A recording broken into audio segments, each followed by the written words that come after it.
other platforms. Oop. Okay. All right. Yeah. Looks like we are. Okay. Oh boy. Who needs caffeine in the morning when you have technical issues? That gets the adrenaline all rushing. What was I even talking about? I don't even remember anymore. I was talking about ACB's confirmation hearings, wasn't I? That's what I was talking about. I was talking about how people on Twitter were losing their minds because Lindsey Graham and John Kennedy was pointing out what a shit show basically the Kavanaugh hearings were. And everybody got butthurt over that on the left, it seems. Which I don't see why, because it was indeed, it was a clown show. Excuse me, just adjusting my microphone here. It was indeed a clown show. It was a circus. It was an absolute circus. We're up and running again here. I was going to try, like I said, to put some background music. So if there are pauses, which I apparently seem to do the Shatner pause, Spock, he's got a ray gun sort of thing. It seems like I need to have something in the background so people realize that I'm still there, that the stream is still running, that I didn't just disappear. So I was trying to do that before everything hit the fan. So let's see if I'm going to destroy everything again. I sincerely hope not. That's not my goal. But hey, it is what it is, apparently. So, all right.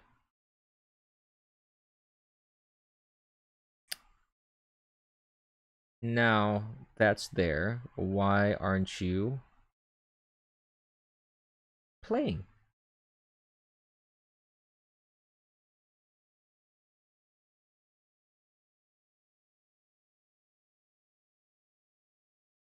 Oh, that's what it is. Okay. Um, always play. That should be it. And yet it's not playing. Fantastic. Love it. Alright, never mind. Let me just do something else. Because this obviously is not behaving the way I'm expecting it to behave. Yeah. Go away. Alright, we'll do just a fresh capture here.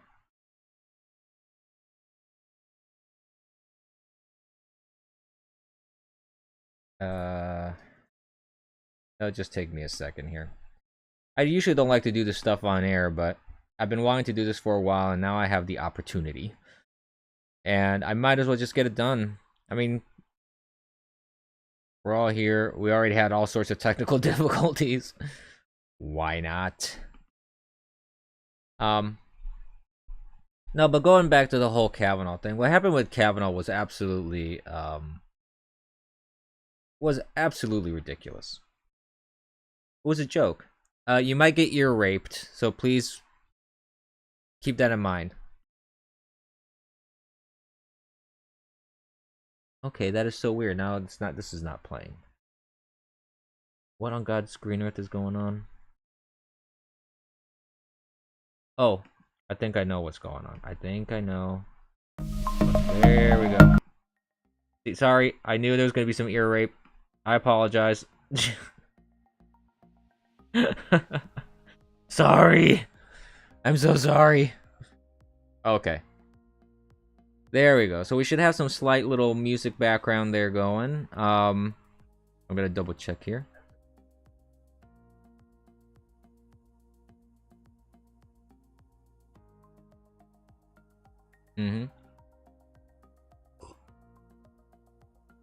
Okay. That's good. That's a good level. Keep it just kind of low in the background. So, because I don't want to have to compete with the music. I just wanted to kind of have just be there in the background. Maybe I can raise it just a touch. There we go.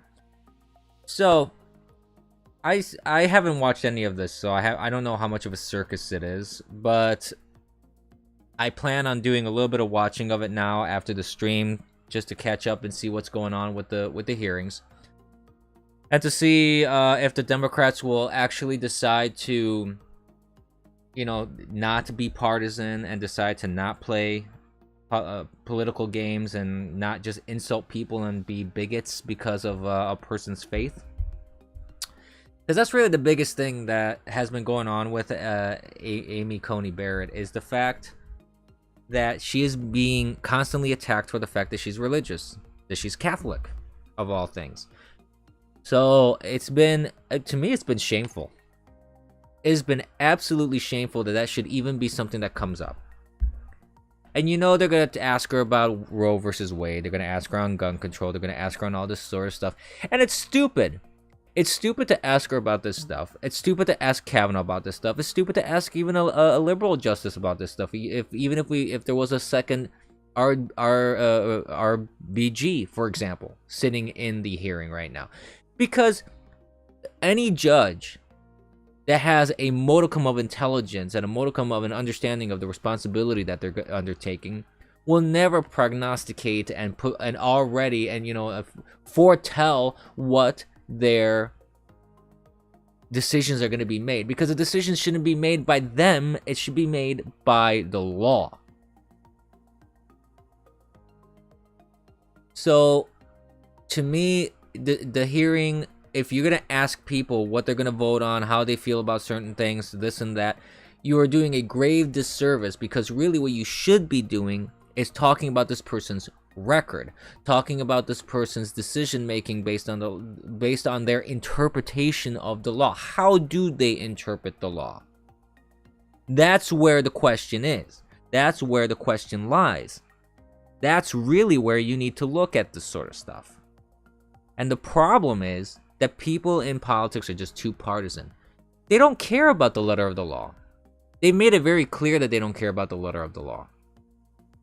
Because if they cared about, first of all, the law, as I've been mentioning, but secondly, if they cared about the separation of the three branches of government and how our government is structured and how each branch is supposed to be their own checks and balances, not their own, but I mean checks and balances to each other, and how the judicial is not supposed to be legislating.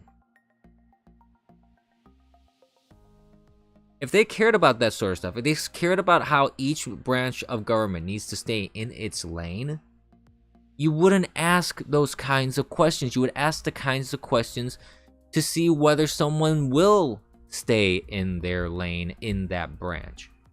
If they will interpret the law and not create it or legislate from the bench or be an activist judge like you have had so many times before. Unfortunately, John Roberts, there's been many occasions where John Roberts has been basically an activist and a legislator from the bench. Ruth Bader Ginsburg, don't even get me started. There were many occasions where she should have recused herself if she had any modicum of professionalism and care for her position.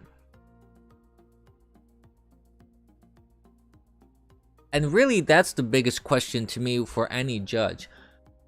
Are you willing to recuse yourself based off of your politics and beliefs or whatever if there is a case that comes before you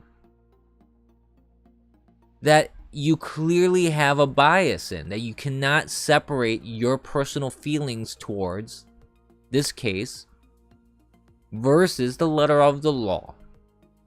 And it's not a matter if you like the law or not. It's not a matter if you feel the law is just or unjust. It's not a matter of whether you feel it's the right time for something to happen or not. It's a matter of, is the law constitutional or unconstitutional? That is really the sole purpose of the judiciary, of the Supreme Court. That's what it's there for. It's supposed to be a check on the legislature. and a check on what the executive branch is doing. If the executive branch is doing an executive order that surpasses their prescribed lane of what they're supposed to be doing. You know? And that's a good point, Troll. NEA0. There doesn't even need to be a true bias, only an appearance of potential impropriety. That's absolutely true.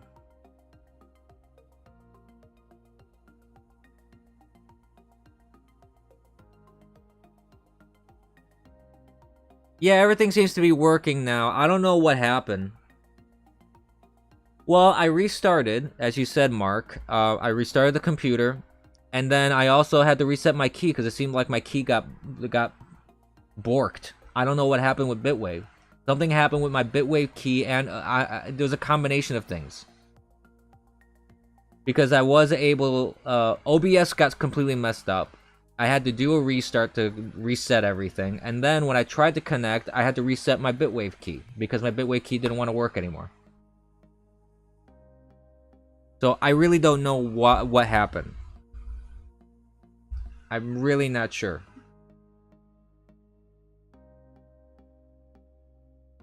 Gotta drink some coffee.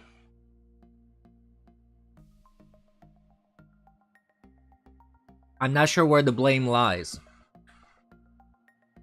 Because everything dropped to 0, basically, with and I'm using Bitwave as my primary gatekeeper, essentially. Yes, I'm using the restreamer. So basically, I'm going from my computer over to Bitwave, and then using the Bitwave restreamer to go to Restream.io. And then from Restream.io, I just go to all my different platforms. That's really what happened. So something happened in the first step there, from computer to Bitwave somehow, and I don't know where exactly the problem lies. But since I had to reset my key, I figured maybe something happened with my key as a result of what happened maybe with OBS. I don't know. Something got messed up. Like everything on Bitwave. Bitwave didn't work, Bitrave didn't work, nothing worked. I had to just reset everything. So, I mean, we're up and running now, so I'm fine. It doesn't matter to me.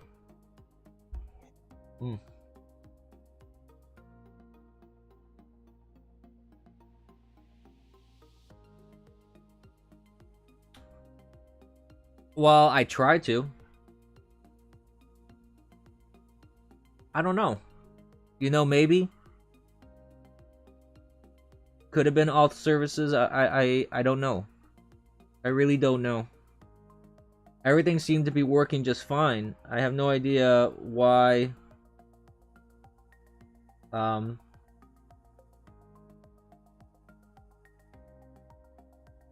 don't know. I just don't know. Oh. Well, there definitely needs to be some sort of redundancy or backup with that.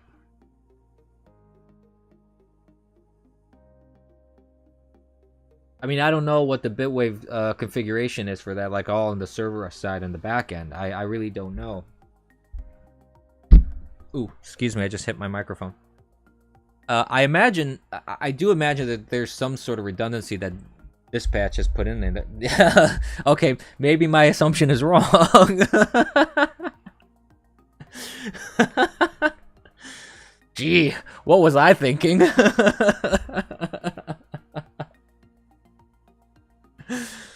What? Redundancies? What? Backup plan? Nah. We live on the edge.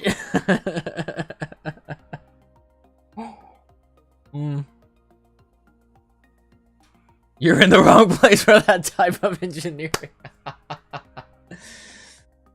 Duly noted, sir. Duly noted. Okay. Good to know. Good to know. But moving on, I just hope, basically, this whole thing with the hearing, just to wrap up that, this whole thing with the hearing, this is just going to be political theater. there's no real reason. There's no real reason to deny Amy Coney Barrett, ACB, from getting onto the Supreme Court. There really isn't. The Senate already has the votes. This is all for political theater. They're gonna try and have their little TV moments. They're gonna have their little meltdowns. They're gonna have their little screaming matches. They're gonna have their righteous indignation. This is all that they're gonna do with the Senate hearing. It's just gonna be another stupid circus. I promise you. I don't think it'll be as bad as Kavanaugh, because it's kind of difficult. It's kind of difficult to look at someone who has a large family, adopted children, interracial, and also call them, gang rapers, especially if they're female. I mean, I would love to see them try that, but it's not an easy task to try and put forth an argument of gang raping when you're dealing with a woman who's extremely religious, and who has lived a pretty religious life, and is very much a family woman. And hell, there really isn't anything on her record that is so egregious in terms of her decision making. I know there's some people, like the guy who represented the what's his name? That kid from that Catholic school.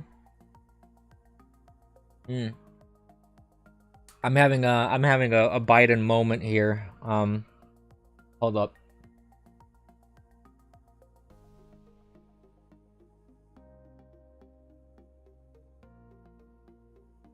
Let me just bring that up real quick. Nick Sandmann. The guy that represented Nick Sandmann in this whole the Covington Catholic school thing, where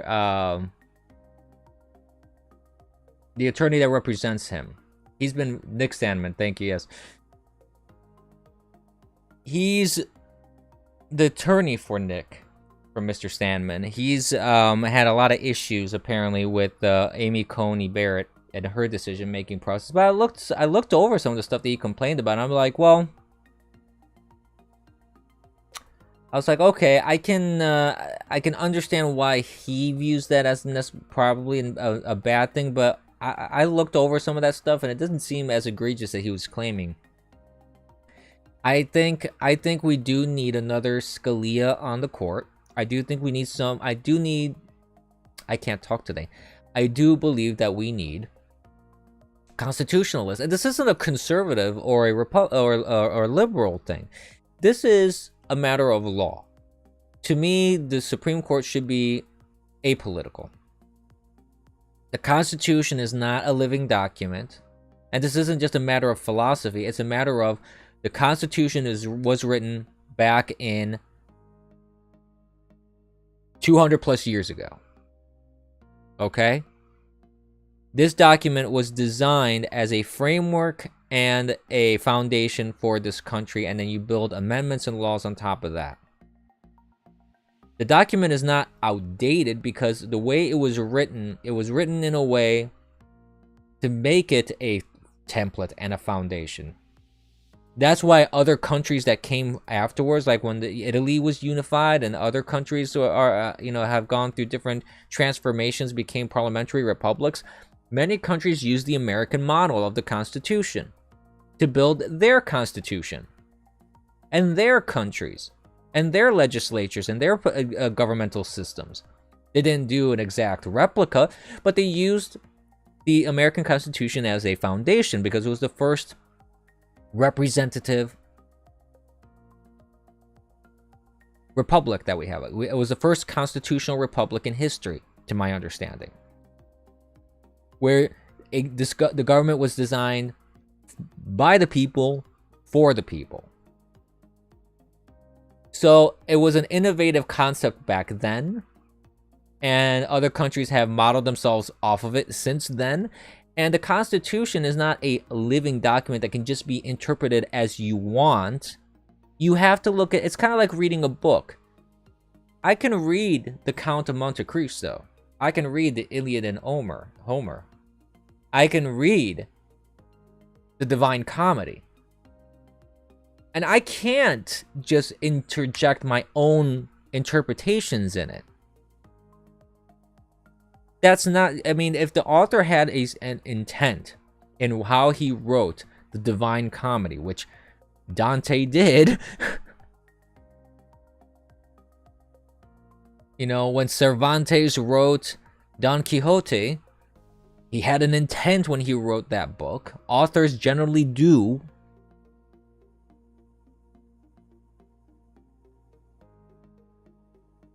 Iliad and Odyssey, that's what I was saying, by Homer. I said Iliad and Homer. I meant Iliad and Odyssey. It just occurred to me that I made a mistake. Iliad and the Odyssey, written by Homer. Homer had an intent when he wrote that. So, does that mean that the Constitution is just this rigid document that you can only interpret in one particular way? Not necessarily, but it does show that you have to start with that foundation. You have to start with the foundation and all the accompanying documentation, because it wasn't just a one-off, and this is the other thing. It's not that it was just a one-off document. The Constitution was written and there was nothing supporting it, and now everybody has to go kind of scratch their head and go, what did these people really mean? That's not the case, because you have the Federalist Papers, you have all these letters and documentation and all this stuff that the Founding Fathers and politicians of the time wrote about the amendments, the Constitution, you know, because as it was developed and these questions came up, they debated, discussed, and they clarified a lot. Because obviously you can't put everything in the Constitution. The Constitution is, again, a framework. No. Homer, like Homer Simpson. It's the Iliad and the Odyssey is the actual titles of the whole story, those two books written by Homer. Like Homer Simpson, but without the Simpson. But basically, this is the problem that I have when people say that the document, like when they're talking about the Second Amendment, oh, it was written for that time period. No, it wasn't. There is clear documentation that if you have any doubts about the intent of the Second Amendment and how it's written and all that kind of stuff, Steven Crowder he has like a series of 2 or 3 videos that talks about the Second Amendment, and I have not seen a better video to explain all that and to go into that, and he has all these sources in there. So I would recommend to anybody, if you have any question at all about the Second Amendment, on how it should be interpreted, its intent, about the whole, like basically debunking every single argument that has been put forth by the left in terms of gun control, and that the Second Amendment only applies to militias, and the Second Amendment only applies to like muskets, things of that nature. He's like, that is absolutely ridiculous. It's just nonsense. And he goes through all this stuff, and he does a great job with it. So there's no point in me regurgitating all that, because he does such a great job. So I would recommend anybody, if you have any doubts or you want to try and convince someone about how incorrect their interpretations are regarding the Second Amendment and the Constitution and all that, and gun control, then I would definitely recommend those videos. And I've retweeted them on occasion in Twitter, but I can probably see if I can throw them up somewhere so people can take a look at them or reference them. Maybe when I upload this eventually, who knows when I upload this video over to BitChute, which I started doing again slowly. I've been starting to upload stuff again. I would recommend, I would probably throw that in the description or what have you, and I would recommend to folks to definitely take a look at that, because it's definitely worth it. It's definitely worth the watch. They're not long videos, and they definitely explain a lot. and they really clear up a lot of misunderstandings of the Second Amendment. But moving on, I'm running later than I wanted to because of this whole technical issue that I ran into.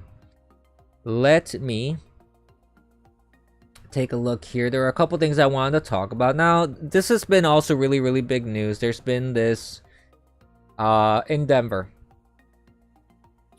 There's this shooting between a guy who was supposed to be or claimed to be some sort of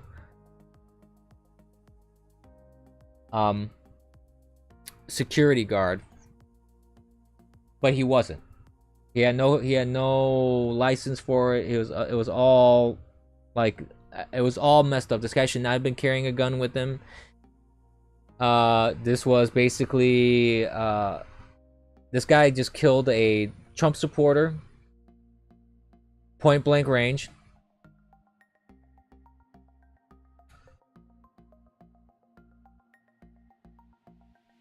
So apparently what happened was there was this this Trump supporting demonstration, and these guys came in from the left. This Antifa guy, I think, Antifa or BLM guy, I think he was an Antifa guy. I'm trying to still get all the details out of this because there's still a lot of weird stuff that's been going on with this. There hasn't been a lot of information per se.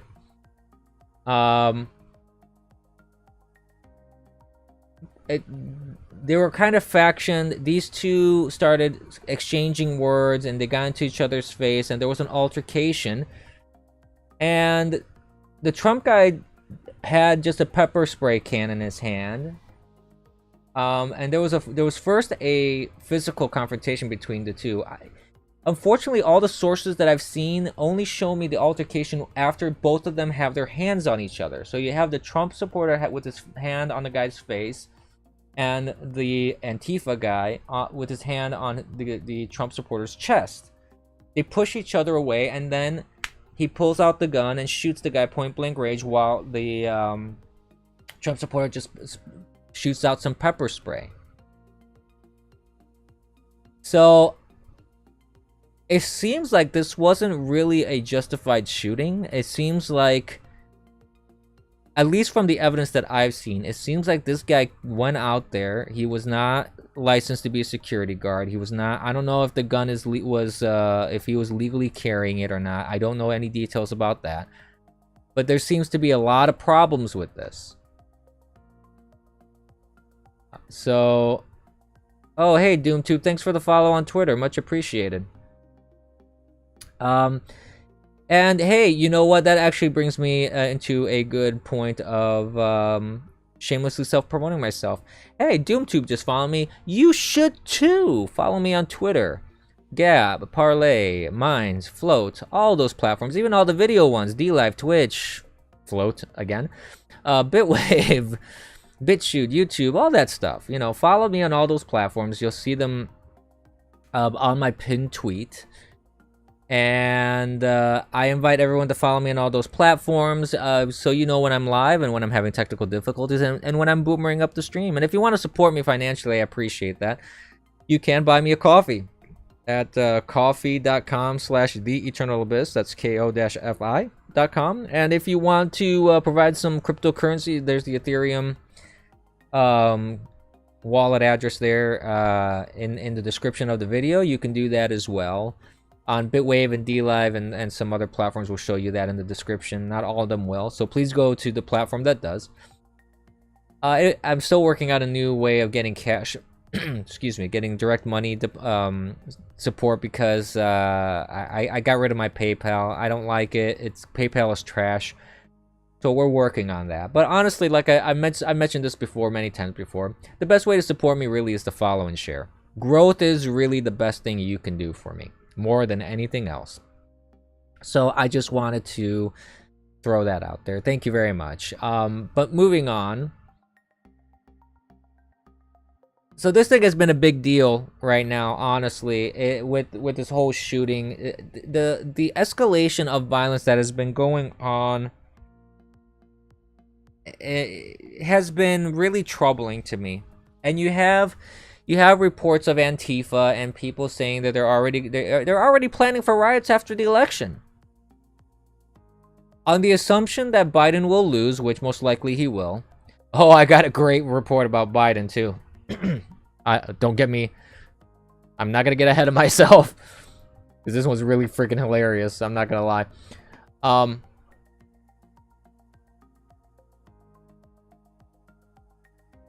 I'm trying to pronounce it correctly. Yes, I. Shut up.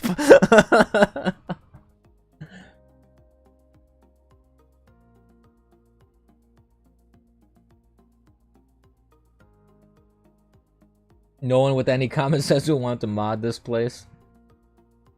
Generally speaking, my goal is to not mod anything. I don't want moderators. I don't want Jannies. I want people to be free to say what they want to say, even if I don't like it and I don't agree with it.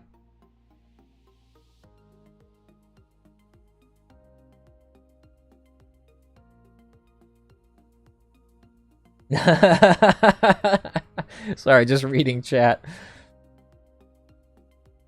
Just until he learns he can be lazy for you, then he will just take your money and hang like a chimpanzee around someone else's neck. Maybe. I make no promises, but anyways. No, but basically, going back to what I was saying, they're already talking about doing riots after the election. They're already talking about the violence that they want to engage in once the election's over because they know Biden's going to lose. And you know how they know Biden's going to lose? Over the weekend, I think it was over the weekend. It was Saturday, I think. It was the first joint campaign event of Joe Biden and Kamala Harris. It was the first event of them together on the stage to campaign, hand in hand, back to back, you know, together, shoulder to shoulder, I mean. Shoulder to shoulder. Maybe she's on her back, I don't know. But the point is, they're going to be campaigning shoulder to shoulder on the stage together. And nobody showed up.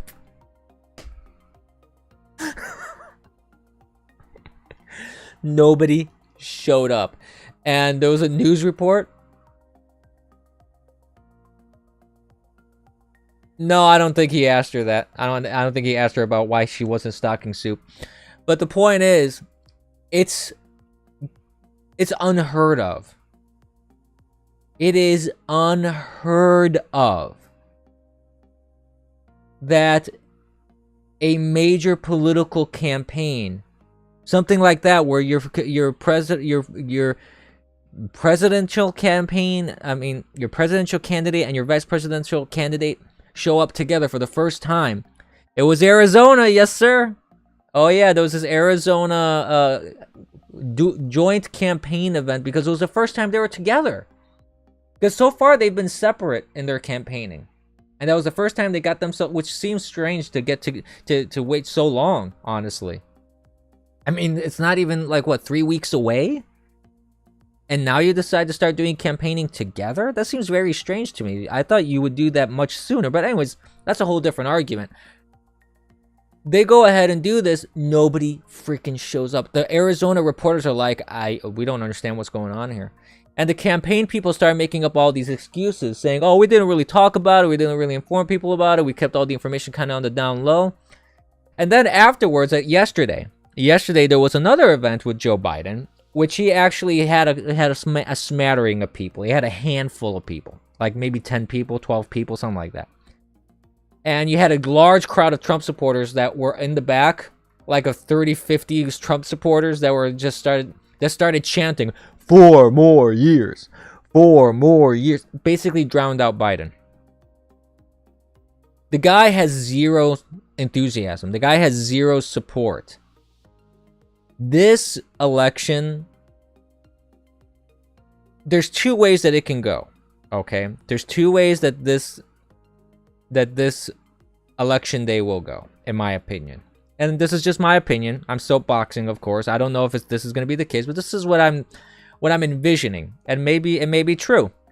One, that this election is going to be a complete disaster in the sense of there's going to be so much disputing of the results of mail fraud, all this kind of stuff. It's going to turn into a disaster. It's not going to get called immediately. You're going to have a lot of issues. And then there's going to be a lot of litigation that goes with it.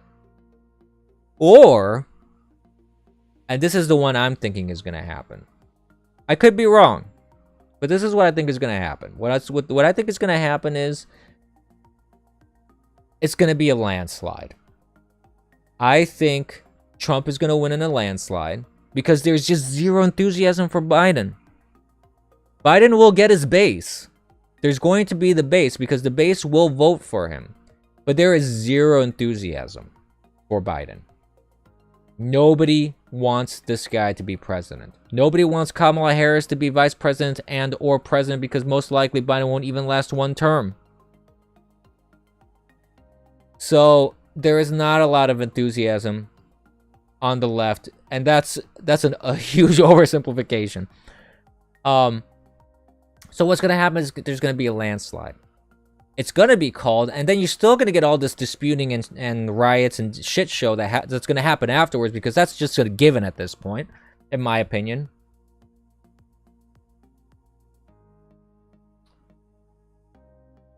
Well, there's that too, Mandalorian. But the thing is, regardless of the demographics, the polling has been showing. Yeah, the polling is all fake, but if you look at the number of registrations, voter registrations. Yeah, I'm sure that will. But if you look at the voter registration, that's really the interesting thing. Voter registrations, Republican voter registration has skyrocketed in comparison to Democratic voter registration. It's like 3-1, 4-1. The numbers of people registering to vote, and there's a lot more enthusiasm actually now for actual participation. That's something that even like it's come up on Twitter here in Georgia. You have longer lines at the polls because you have more people wanting to vote, which most likely are Republicans according to the voter registrations. Good thing, sir. Good job. I appreciate that, Mandalorian. You changed your voter registration to Florida to deliver Trump's winning vote. And we appreciate you for it, sir. No, but really, that's one of the big things that you really have to look at when you're looking at all these polls. And speaking of polls,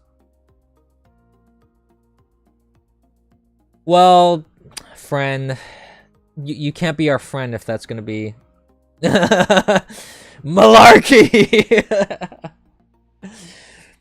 Friend is not a friend, my friends.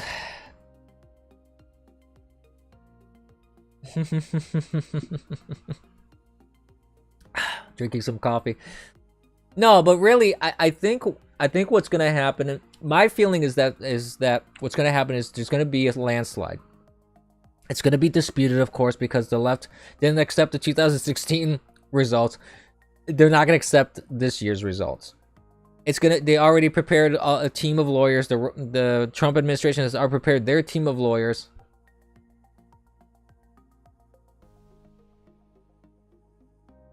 It's no wonder he appeals to kids with that jive slang. I know, right?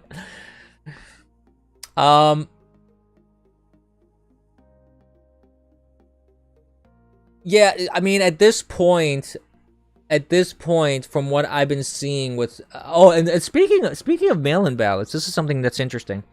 So I've mentioned on many occasions the ridiculous governor of Michigan and how the Supreme Court of Michigan, the Supreme Court of Michigan basically nullified all of her executive orders from April until present day. And something interesting, I didn't know about this little detail. I was doing some research about this last night and having some discussions about it. And it turns out that what she did after the decision was she went up to the Supreme Court and she asked them for an extension. She said, okay, fine. You want to find that all the stuff I did was unconstitutional according to the Michigan Supreme Court? Okay. But just let it stay in place until, for another 28 days. until after the election.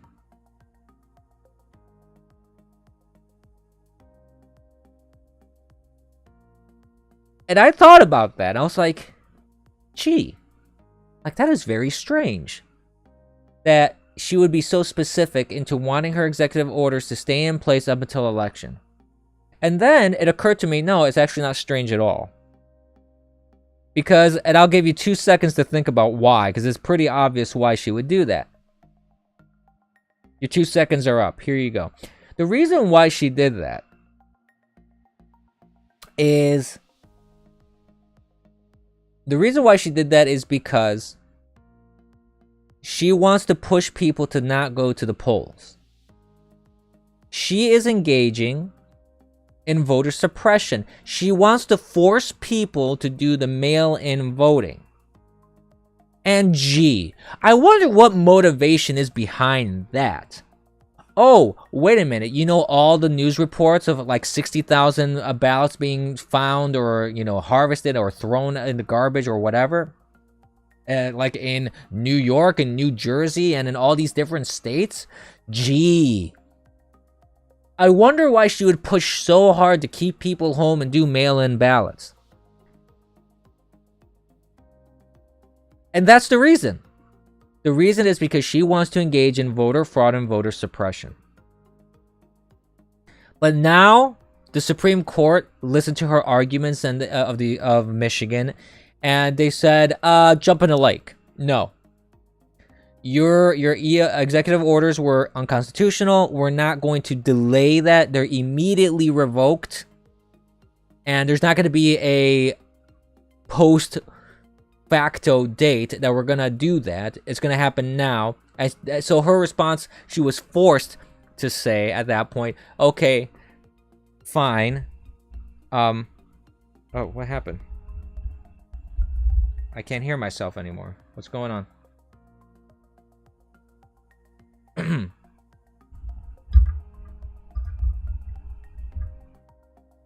Oh, there you go. My headphones got unplugged. Sorry. I've been having a lot of technical difficulties today apparently. No, but what she ended up saying was, okay, fine. I'll try to we're going to make the polls in person as safe as possible. Because she basically, at that point, she had no other freaking choice. I mean, it's unbelievable. This is the thing that I find very strange and unusual about politics today. So, I'm going to tell you a little story about myself. I've been to many different places around the United States. I've been to Las Vegas many times. And, Viva Las Vegas. So, I've been to Vegas many times. It's a fun place to be. And I've been there 3-4 times. And the thing that I've always found interesting about Las Vegas, at least the first couple of times that I was there, I thought it was very interesting because you know what happens in Vegas. You know that there's legalized prostitution. You know all the gambling, all the drinking, all the debauchery, all that kind of stuff. All the gentlemen's clubs that you could go to, things like that. It's not like you don't know. You know. And I'm not even someone like I don't gamble, I don't drink, I don't do I don't do a whole lot of stuff. Vegas is kind of lost on me actually. But I was there with friends. We went there. There were different reasons for it. I'm not going to get into the details of it. But the point is, we were there. And the first couple times that I was there, I noticed that there's kind of like this veneer. This kind of cover of that kind of hid the smut. What happens in Vegas stays in Vegas. Yeah, absolutely. But that was the thing that I always found interesting about Las Vegas is that you had all this stuff that happens there. You knew it was happening there. It was pretty obvious. It was in front of your face. But at the same time, there's like this screen, this kind of, like I said, a veneer, this kind of pretty little sparkly stuff that just was in the way, that kind of hid all that stuff behind you. In fact, I remember the first couple of times that I went to Vegas, you would see families. Excuse me. You'd see families that would be going there and with small children wandering around the strip and everything like that. And I always found it interesting.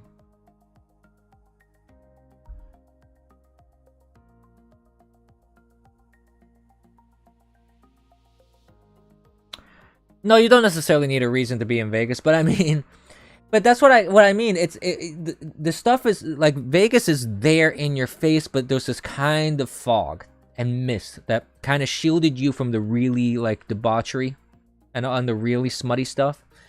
So I never thought it was a place for kids, but at the same time, it's like, well, I can see why you would bring kids there because it's kind of like Disneyland for adults in a way. Because that stuff is kind of hidden in the background. Nowadays, though, I went there recently before this whole COVID thing. And I was walking down the strip. And I turn and I happen to just see one of these buses passing by with all these advertisements. And you turn and you see this giant, like 10-foot wide butt. On, literally, it was just a giant ass right on the side of the bus, advertising for a gentleman's club, for a strip club. And I was like, well, there certainly has been a change here in Las Vegas. It was like right in your face. I was like, holy crap. I kid you not, literally, a 10-foot butt. Giant size, it was enormous.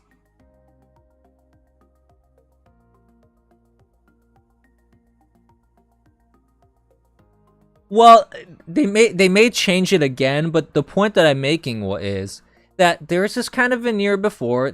It just disappeared. It's just everything is in your face now. And maybe because it's like very seedy now, they're probably gonna go back to the way they were. But that's kind of how I view the Democrats now, and politicians and media. Before, you knew that they were all engaging in political theater. You knew that the media was lying to you. You knew there was a lot of that crap happening. But there was this front. There was this pretend of objectivity and apoliticalness and bipartisanship. It was all, there's this fake veneer that kind of hid all their real motivations. But nowadays, it's gone. You have people calling and inciting violence. You have people like Pelosi who are just outright abusing. Oh yeah, the escort cards where they kind of like tap it, you know, the flicking of the cards. Oh yeah. They'd still do that. No, but the thing is, that's what I'm getting at is like, this stuff used to be like much more subdued in Vegas, and now it's just like in your face. And this is what they're doing now with politics and the media. It used to be much more subdued. It was there, but it was subdued. But now it's just in your face. They don't care anymore. They want to abuse every political rule and system to change the rules. They want to abuse the impeachment process. They want to abuse the 25th Amendment. They want to change the rules of the legislature to remove the filibuster. They want to pack the courts. They want to incite violence. They want to use those political measures only because they don't like who's in office. You had people like Al Green, Rep. Al Green, this genius. He goes out there and says, oh, we got to use impeachment because this guy could get reelected. Not because he deserves to be impeached. Because they don't want him to get reelected. I mean, it's unbelievable how just not giving a single fuck they are anymore, excuse the language, but it's like they just don't care anymore. They're not hiding it anymore. Their disdain for this country, and not just for this country, for its people, is beyond insulting. It's not just an insult. Basically, what the Democrats are telling people is, you are too stupid to make decisions on your own. You are too stupid. And we need to govern for you. We need to make all your hard decisions for you. We need to provide you with everything. We need to, we need to feed you and wipe you and bathe you and medicate you. We got to do everything for you because you as a people are just too damn stupid to live. It's kind of like, I don't know if I've been watching Cheers recently. Does anybody remember this episode where Kirstie Alley's character, Rebecca Howe, she was dating this guy named Robin. And this guy, Robin, was a scumbag. He cheated on her. He was embezzling money. He was a terrible person. I think he ends up getting arrested and going to jail in the series. But there's this one episode where she pretty much sees all the evidence right in front of her. And she sees the embezzlements. She knows that he's cheating on her. Everything is right in front of her. She looks at all this, and as she's adding it up in her head, she goes, "He's doing this. He's doing this. He's embezzling money. He's doing this." There's only one conclusion to this. I am too stupid to live. And that's what the Democrats apparently think of you. They think that people are too stupid to live. It's ridiculous.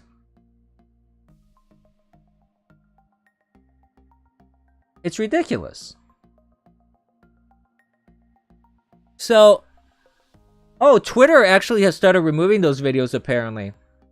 It seems like accounts that are posting videos of Biden touching children inappropriately are getting those accounts banned or suspended, temporarily suspended. I'm not sure. I read about that. I don't know if it's necessarily 100% true. I've heard that's the case. So I don't know. I really don't know what's going on with that, but that is something that that should be addressed. It does need to come to the surface here. Yeah. So Twitter is removing videos of Biden sniffing and groping children because they are considered pedophilia, but yet nobody wants to talk about the fact that Joe Biden is the subject of these videos. Does that seem strange to anybody? It seems a little strange to me. You can't post videos of Biden groping children. That's pedophilia. And then when you want to talk about it, you go, "Oh no, Joe didn't do anything wrong." Child abuse is the official term that they use? Yeah, okay. Well, I mean, it is child abuse. He is abusing children. And that should be, and maybe we should do a stream about that and talk a bit more about that, because it is a very disturbing trend in his history. And I think eventually I want to do like a stream where we'll talk about this sort of stuff. And speaking of that, I'm making some plans for election night.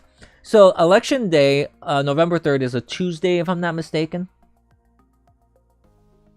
And I'm gonna do the morning stream. We're gonna do that. I will then go and vote, do my patriotic duty, and then later that evening we'll do an evening stream and see if they call it. We'll see. I don't know how late I'll stay up, but we'll see if they'll call it while I'm streaming that evening. We'll just kind of muck about, talk about politics, play around a little, and see. We'll do a live election coverage and see what happens on Tuesday, November 3rd. If it is Tuesday, right?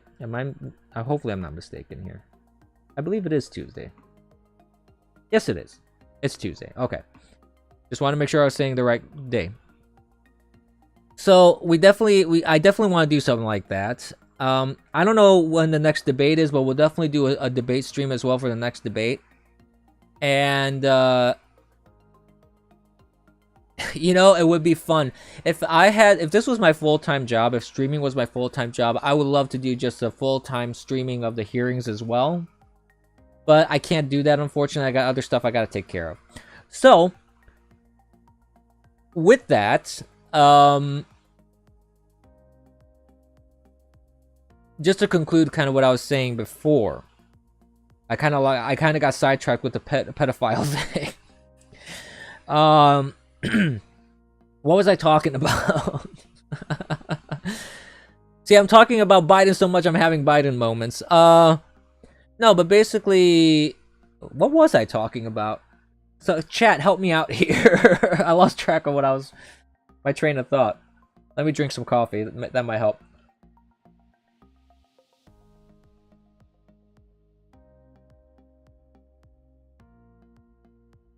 Gee, I can't believe this. I completely just blanked out. That's the problem with morning streams. I'm not a morning person. My brain isn't on right in the morning. But there are a couple other things actually I did want to talk about. Come on, man. Think about it. The Thing. You know The Thing?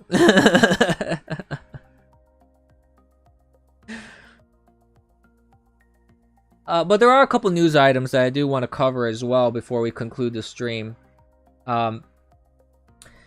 Tennessee Mayor Lonnie Norman died after contracting COVID. I don't know what underlying conditions he had. He's from Tennessee, obviously. Passed away. Condolences to his family. Depending on the news reports, some people are saying that he died of COVID. I don't know. Like I said, some people are saying he died as a result of getting COVID, and I don't know what the other conditions, if he had any, were. He was an older gentleman. He was hospitalized October 1st and passed away on October 12th, yesterday. So that's what happened in Tennessee. I actually have some contacts in Tennessee, if I'm not mistaken. I can talk to them about that and see if there's any update, if they can give me some inside information. We'll see. I'll see if I can tap into some of my sources here. The Eternal Geriatric. Shut up. I'm not a morning person. I've said that many times before. It's not, I definitely am not a morning person, okay? Don't be ageist. Where's my other... I can't find my... I lost my... Over here. Oh, there we go. Okay. Don't be ageist. So yeah, COVID takes another person in politics, it seems.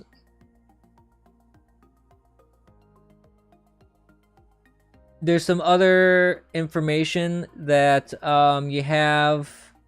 These are updates that just come up on Twitter. Like there's information on Michigan elections. You have Eric Trump to campaign in Michigan.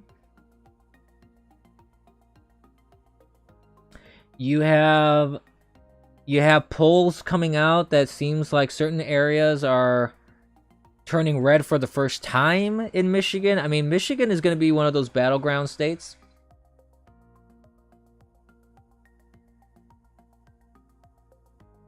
Eric Trump is in Michigan, yeah. So that's very interesting that you have counties and areas that are traditionally blue. They're flipping for the first time. You have Michigan. Michigan's a big battleground state. And it was a shock that it turned red in 2016. I think there's a good chance of it turning red again for this election. Early voting has started in Georgia, as I mentioned at the beginning of the stream. So you have Georgia with early voting. You have very long lines because you have a lot of people. People have waited in line up to 11 hours. Good Lord. That's crazy. While some people describe the lengthy queues as voter suppression, Georgia's Secretary of State's office says the state is simply experiencing historic interest in this year's election. I think that's the case. I mean, usually you don't have a lot of participation in elections. You really don't. So the fact that you have such a boost in numbers of registrations in all states, you're gonna have long lines. It doesn't surprise me. I don't really like this concept of early voting, anyways. But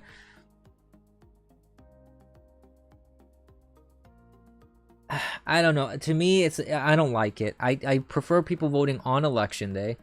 you have these long lines happening right now. So I think that's a good sign in terms of participation. I don't know what's going to happen with the results with that, because it's just the first day of early voting anyways. It's not like you have to vote on that day. So I don't understand why people are standing in line 11 hours. Like, just go the next day. I don't quite understand that. But that's happening in Georgia right now. You have a lot of people voting, and you have long lines, and I think that may be a good sign for the Republicans, because, as I mentioned, there's been a big boost in voter registration for Republicans in just about every state. So I think it's a good thing that you actually do have a lot more participation. Excuse me. So,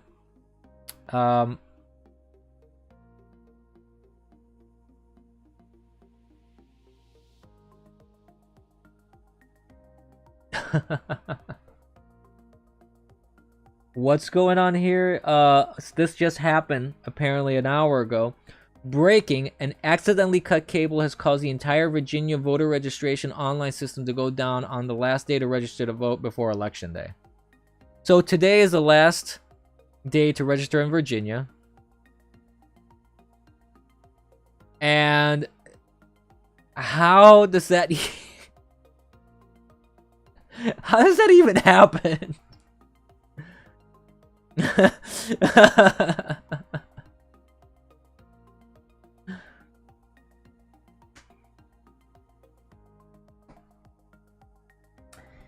So it seems like the Secretary of State in Virginia is a Democrat, though. So whoever's in charge there makes you wonder what the hell they're doing. Why they're trying to prevent people from, if they are indeed trying to prevent people from registering to vote. I don't know if they are, if it was just purely an accident or not. I don't know. I really don't know if it is or not, but that's just hilarious to me.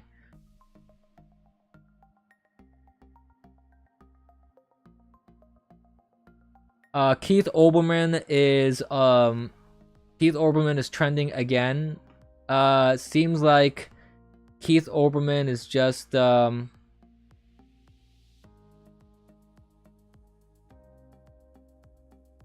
guy's lost his mind. Keith Olbermann has just completely lost his mind. The guy's insane. Here's a couple tweets. I mean, he goes, let's see. The hell with you, you mother effing traitor. You are the leaker, you stupid pea-brain mother effing traitor. Resign. The hurricane is going to do less damage to schools than you are, mother effer. Honest to God, real Donald Trump. Shut the F up. Go F yourself. I mean, the guy is unhinged. And this is ESPN.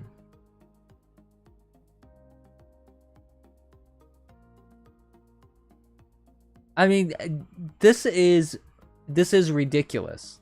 That ESPN is okay with this sort of stuff. That this guy tweets this sort of stuff. Now, I don't care about what your politics are. They could be saying this about any Democrat or any Republican. I don't really care that it's about Trump. This shows to me the level of professionalism that ESPN has, and the level of psychosis that Keith Olbermann has.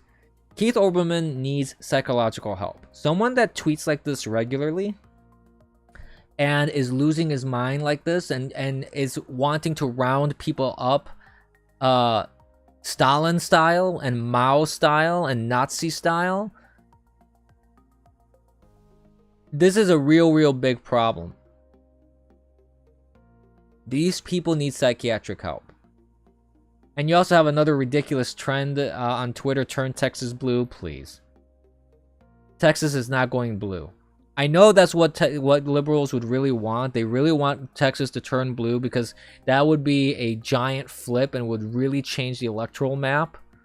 But it's not happening. You only have a smattering of cities in Texas. Like Austin, I think Austin and Houston are probably the more liberal cities. Every other city is definitely more conservative, or at least a more middle ground. Texas is definitely a conservative state. It's going to be a conservative state for a very long time. I don't think it's going to flip anytime soon. It could probably be more purple over time, because you had a lot of people leave California, and a lot of people leave New York, and a lot of people leave Michigan and other states when the economy was really bad.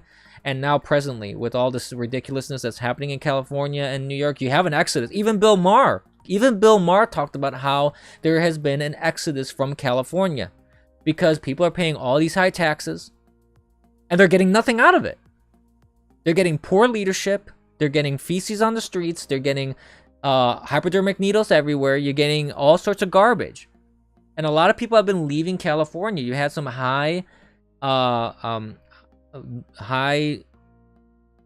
some very well-known, high-profile, that's the word I was looking for. You have some high-profile people that have said they want to leave. And Bill Maher, in a video he did in his TV show, he was talking to Adam Schiff. He was saying, like, what do you say to that, to Adam Schiff? He was asking the questions like, how do you respond to people that say, you know, they want to leave California because it's garbage. It's a garbage state. And Schiff's response wasn't even to address that. Schiff's response wasn't even to address taxes and address that. He was like, "Oh, we just gotta make it more friendly for corporations to come back into the state." Like, completely ignored the entire statement that Bill Maher made. Now, Bill Maher, generally, I don't agree with him because Bill Maher is an idiot. The guy is so biased, he can't even think straight. But it was amazing to me. It was amazing to me to see how much of a dodge Schiff did. Yeah, in 2016, many people were saying that Texas was in play. Let me finish this thought and I'll get back to that. It's amazing to me what kind of a dodge. I mean, they call him Shifty Schiff for good reason. But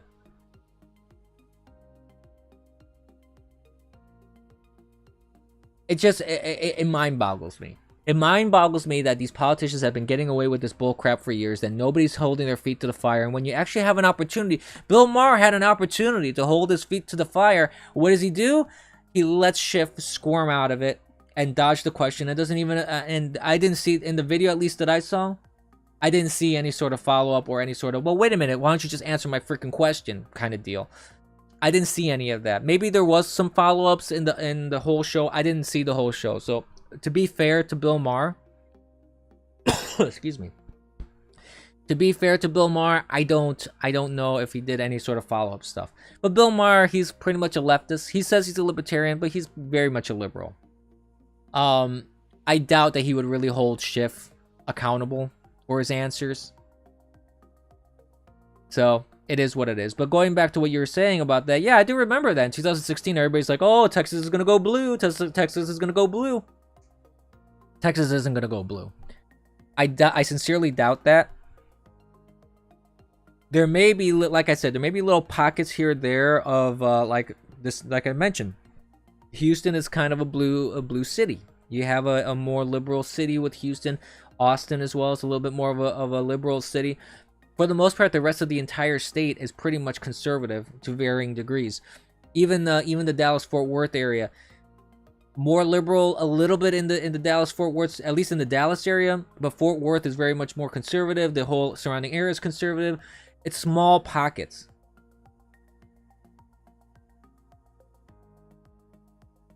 It's small pockets where you're going to get that. And Texans are very much protective of Texas. They don't want it to turn blue. So I really doubt that Texas is really in play here. I think that as a long-term goal, it is an interesting long-term strategy that they have to try and change the demographic and electoral map in different states. You have some states that are traditionally red. They've been trying to do this sort of thing in Texas. Florida has been a battleground state because there's been this kind of there has been this battle to make it a blue or red state. it's traditionally more conservative, but then you also have had certain areas that are very, very liberal. So there's been this constant battle in Florida, for example. Some states that you never thought were battleground states now all of a sudden are becoming battleground states. Like some states that, like Michigan, everybody considered Michigan blue since Reagan. Now all of a sudden it's become a battleground state again because, it's not like there's a whole lot of, well, there's a good amount of points for Michigan, but not as much as like the bigger states, obviously. But it's an interesting thing. It's an interesting shift in how things are going. It's very interesting to me to watch that. And I honestly think from all the support and videos and like reports that I've seen of all these rallies and parades in California and in New York, I think that I don't think that New York is necessarily going to flip red or anything like that. That's not happening. Or I don't even think California is going to turn red. But there is a lot more support and there's a lot more conservative movements happening in those blue states than people realize, I think. And I think that it is high time that the GOP invest in those states. The GOP for the longest time has just given up on those states. They've given up on New York and California because they're like, oh, those are just deep blue states. We're never going to flip those. Well, I think that's a bad approach. I think even if you can't flip them, you should invest time in there. You do have conservatives there, and you should not abandon them. You should go out there. You should campaign out there. You should try and find a counterbalance to all the deep blue candidates and voters that are out there. It is not fair to those people out there that they pretty much have zero representation. They have no representation in their local governments, and they have no representation in their state government, and they have virtually no representation in the federal government when you, the GOP, just abandon them like that. It is not right. So I think that the fact that you're seeing so much movement now in California, in New York, it's really a revelation about how many conservatives and how conservative the United States really is. And for the longest time, there is a silent majority, in a way of speaking. There is this conservative movement that has been pretty much kept under wraps for a long time because there was just no candidate that excited conservatives. See, conservatives never were like the liberals back even during Obama or back during Clinton. You don't have this lockstep cultist way of thinking that many registered Democrats do. Democrats, for the most part, were like clones of each other. They all had the same talking points. They all had the same way of speaking. They have all the same, So it was very interesting now to see how this sort of thing has flipped. And now all the things that the Democrats were claiming that were happening to the GOP, it's actually happening to them. They are very fractured. They were saying that the GOP was fractured. Untrue. They are very fractured.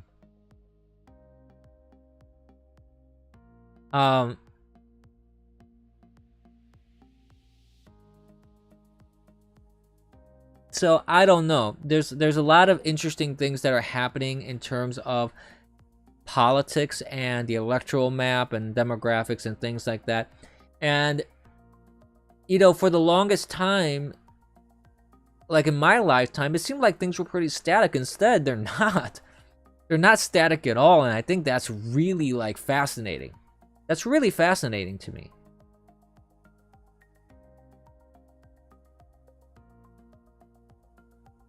So, with that though, it's about lunchtime, guys. I need to take off. I want to thank everybody for watching. I'm sorry about the technical snafus and glitches. It's really frustrating to me. I really always want my streams to be more of a smooth experience. Unfortunately, it is what it is. And, at least we were able to walk through it and get the stream up and running again. I am going to see if I can listen in on the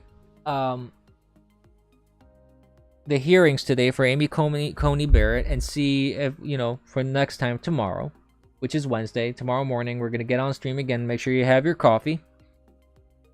And we're going to see what updates and what interesting information comes out of it.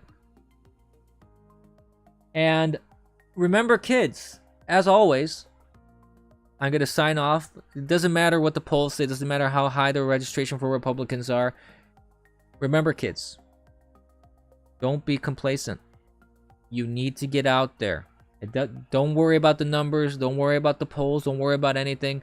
You just go out there and you do your thing. We need to flip the House red. We need to make sure the Senate stays red, and we need to make sure that Trump is president for another 4 years. So go out there, do your thing. Don't be complacent. Have a good day, kids. We'll see you tomorrow. Bye.